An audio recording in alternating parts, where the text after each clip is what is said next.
परमेश्वर की महिमा और सभी मसीह भाई बहनों को जय मसीह की। आज का दिन यहोवा ने बनाया है, हम उसमें आनंदित हो। मेरे प्यारों, आइए प्रभु का वचन सुने और अपनी सारी चिंता परेशानियों को प्रभु के हाथ में सौंप दीजिए। क्या जाने प्रभु की दया हो और आप वचन सुनते सुनते भले ही चंगे हो जाए। तो यहाँ पर मैं भजन संहिता लाया हूँ, आप लोग उसे ध्यान से सुने। जो लोग नए हैं कृपया इस चैनल को सब्सक्राइब कर दे। तो यहाँ भजन संहिता 62 8वां आयत में पढ़ता हूँ, आप लोग ध्यान से सुने। हे लोगों, हर समय उस पर भरोसा रखो, उससे अपने अपने मन की बात खोलकर कहो, परमेश्वर हमारा सरल स्थान है। आमीन। यहाँ पर भक्त कह रहा है क्या अपने अपने मन की बात जो मन में रखे हो वह खोलकर प्रभु से कहो। क्योंकि वह हमारा सरल स्थान है, उसी के पास हमें जाना है।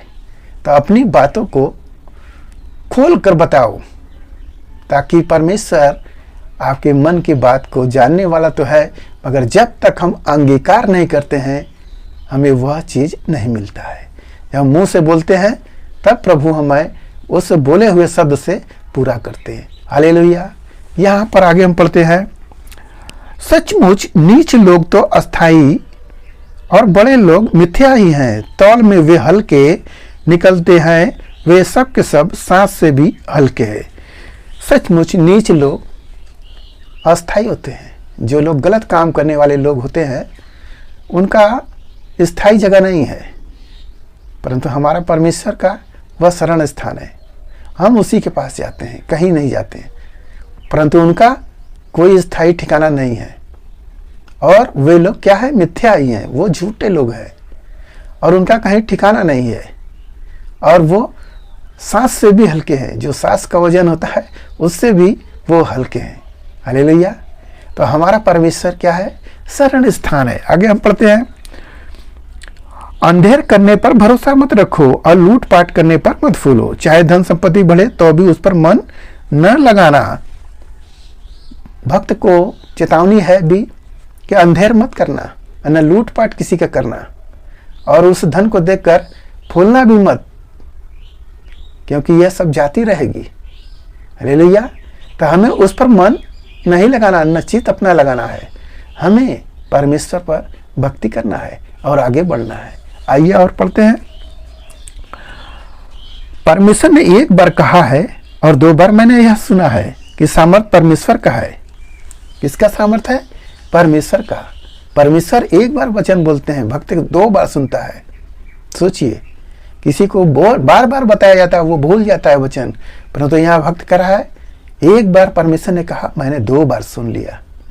यानी कि वो सुनने में वो ज्यादा ध्यान लगा रहा है। तो हमें भी ऐसा होना चाहिए कि परमेश्वर का वचन जब मिल रहा है तो उसको ध्यान से सुनो और अपने अंदर भर लो, क्योंकि परमेश्वर का वचन ही वह सामर्थी वचन है। तो हमें उसको रखना है। जैसे वीर लड़ाई में जाता है तो अपने सारे तीर हथियार सब अपने पास रख लेता है, तब वो जीतता है। हालेलुया मेरे प्यारों। और आगे पढ़ते हैं, हे प्रभु करुणा भी तेरी है, क्योंकि तू एक एक जन को उसके काम के अनुसार फल देता है। परमेश्वर की करुणा भी है। किस पर है? हर एक पर है। वह उसको फल देता है जो आदमी काम करता है। वह परमेश्वर हर एक व्यक्ति को कामों के अनुसार वह फल देता है। जो व्यक्ति, जैसे व्यवस्था है, व्यवस्था के अनुसार जिसने काम किया, चाहे अधर्मी हो चाहे कोई भी होता है, तो वह धर्म का काम किया तो धर्म के अनुसार उसे फल मिल जाएगा, परंतु उद्धार नहीं होगा। यहां पर प्रभु कह रहे हैं कि यदि कोई मजदूर अगर मजदूरी भी करेगा तो उसकी मजदूरी उसको मिल ही जाएगी, क्योंकि परमेश्वर प्रत्येक मनुष्य को, लिखा है रोमियो 2:6 में कि परमेश्वर प्रत्येक मनुष्य को उसके कार्यों के अनुसार फल देता है। हालेलुया। तो हमें परमेश्वर पर भरोसा रखना चाहिए और अपने कार्य को पूरा करना चाहिए। आधा अधूरा करेंगे तो मजदूरी कैसे मिलेगी? तो हमें जैसे परमेश्वर ने बोला है हमें उसके अनुसार अपनी ज़िंदगी जीना है। जीवन हमारा 2 भागों में होता है, एक संसार का जीवन जी रहे हैं, एक प्रभु यीशु मसीह का जीवन जी रहे हैं। धन्य वे हैं जो पूरा समय परमेश्वर की सेवा में रहते हैं, परंतु हम सब दो तरह का जीवन जी रहे हैं।